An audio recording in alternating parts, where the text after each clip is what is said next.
kali ini kita akan membahas tentang mobilitas sosial.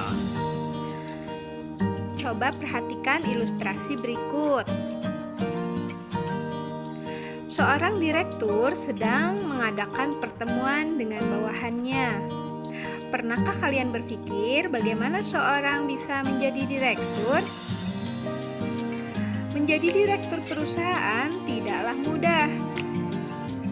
Salah satu cara adalah dengan merintis karir sebagai karyawan biasa, menjalankan tugas dan tanggung jawab dengan sebaik-baiknya, sehingga mencapai prestasi dan promosi dan akhirnya menduduki jabatan sebagai direktur. Seorang karyawan yang berprestasi hingga menduduki jabatan direktur merupakan contoh dari mobilitas sosial. Dari contoh tersebut, apa yang dimaksud dengan mobilitas sosial? Mobilitas sosial adalah perpindahan posisi seseorang atau kelompok orang dari lapisan yang satu ke lapisan yang lain.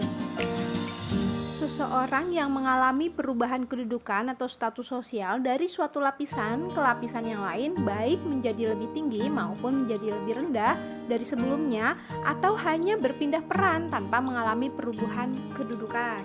Kita lihat bentuk-bentuk mobilitas sosial.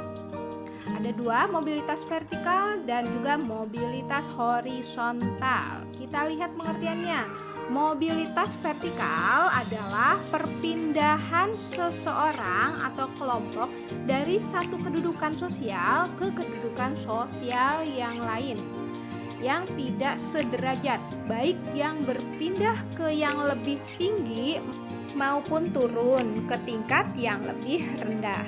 Sedangkan mobilitas horizontal adalah perpindahan status sosial seseorang atau sekelompok orang dalam lapisan sosial yang sama. Nah, mobilitas vertikal juga terbagi menjadi dua, yaitu mobilitas sosial vertikal naik dan juga mobilitas sosial vertikal turun. Kita lihat, mobilitas sosial vertikal naik disebut juga dengan social climbing adalah mobilitas yang terjadi karena adanya peningkatan status atau kedudukan seseorang. Sedangkan mobilitas sosial vertikal turun atau social climbing adalah merupakan proses penurunan status atau kedudukan seseorang. Mari kita simak beberapa ilustrasinya. Di sini ada seorang anak petani yang miskin. Nah, dia bercita-cita ingin menjadi Tentara Nasional Indonesia. Berkat kegigihannya, akhirnya dia dapat mencapai cita-citanya. Nah, mobilitas sosial vertikal apakah ini? Ini adalah merupakan mobilitas vertikal ke atas atau social climbing. Kita simak ilustrasi berikutnya.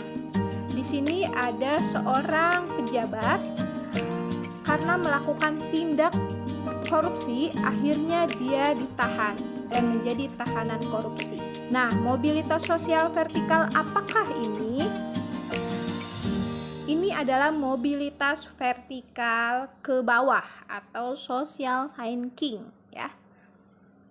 Oke, selanjutnya kita akan membahas tentang mobilitas sosial horizontal. Contoh ilustrasinya. Sandra adalah seorang kasir salah satu swalayan yang ada di Mall Cijantung. Karena pandemi COVID, maka adanya penutupan swalayan tempat Sandra bekerja. Sandra akhirnya mencari pekerjaan dan sekarang bekerja menjadi kasir di Alfa. Mobilitas sosial yang dialami Sandra adalah mobilitas sosial horizontal karena masih pada level pekerjaan yang sama. Oke, kita ketahui faktor pendorong dan faktor penghambat mobilitas sosial. Faktor pendorong. 1. Faktor struktural. Kalian tentu mengenal semua presiden yang pernah memerintah Republik Indonesia, seperti Soekarno, Soeharto, B.J. Habibie, Abdurrahman Wahid, Megawati, Susilo Bambang Yudhoyono, dan Joko Widodo. Ketujuh tokoh Indonesia tersebut berhasil mencapai status sosial yang tinggi berkat sistem demokrasi yang berlaku dalam politik di Indonesia. Dengan sistem demokrasi, setiap warga negara Indonesia dapat mencapai status sosial berupa jabatan politik yang tinggi. Kedudukan yang tinggi bukan lagi didasarkan pada keturunan, tetapi pada kemampuan hingga kemudian dipercaya menjadi pemimpin. Rakyat biasa sebagaimana ketujuh tokoh di atas menjadi presiden bukan karena mereka keturunan presiden, tetapi dipilih oleh rakyat. Hal ini tentu berbeda dengan pemerintahan kerajaan, di mana pengganti raja adalah keturunan sang raja sendiri. Struktur masyarakat Indonesia sangat terbuka. Orang miskin dapat menjadi atau mengalami mobilitas sosial setinggi-tingginya, bahkan menjadi presiden. Apabila kalian merupakan anak dari keluarga yang kurang mampu, jangan berkecil hati. Banyak contoh tokoh Indonesia yang berasal dari keluarga miskin, kalian tetap dapat mengejar cita-cita setinggi-tingginya karena mobilitas sosial masyarakat Indonesia bukan berdasarkan keturunan, melainkan berdasarkan dari prestasi. Faktor yang selanjutnya adalah faktor individu. Faktor individu adalah kualitas seseorang baik ditinjau dari segi tingkat pendidikan, penampilan, maupun keterampilan pribadi. Dua orang yang memiliki pengetahuan dan keterampilan yang relatif setara belum tentu menjadi berhasil dalam melaksanakan mobilitas sosial ke atas. Hal ini disebabkan keberhasilan individu sangat ditentukan oleh sikap dan perilaku individu tersebut. Yang ketiga adalah faktor sosial. Setiap manusia dilahirkan dalam status sosial yang dimiliki oleh orang tuanya. Apabila ia tidak puas dengan kedudukan yang diwariskan oleh orang tuanya, ia dapat mencari kedudukannya sendiri, lapisan sosial yang lebih tinggi. Ketidakpuasan akan status sosial mendorong manusia untuk terus berjuang segigih-gigihnya. Faktor yang keempat adalah faktor ekonomi. Keadaan ekonomi yang baik memudahkan individu untuk melakukan mobilitas sosial. Dengan begitu, mereka mudah untuk memperoleh pendidikan dan kesempatan yang lebih baik. Hal itu tentu berbeda dengan masyarakat yang mengalami kesulitan ekonomi, bahkan mereka sulit untuk memenuhi kebutuhan dasar, karena bagi mereka prioritas utama adalah kelima adalah faktor politik. Keadaan negara yang tidak menentu dapat mempengaruhi situasi keamanan yang bisa mengakibatkan terjadinya mobilitas manusia ke daerah yang lebih aman, atau bisa juga disebabkan oleh sistem politik pemerintahan yang bertentangan dengan hati nurani maupun paham yang dianut. Yang keenam, kemudahan dalam akses pendidikan.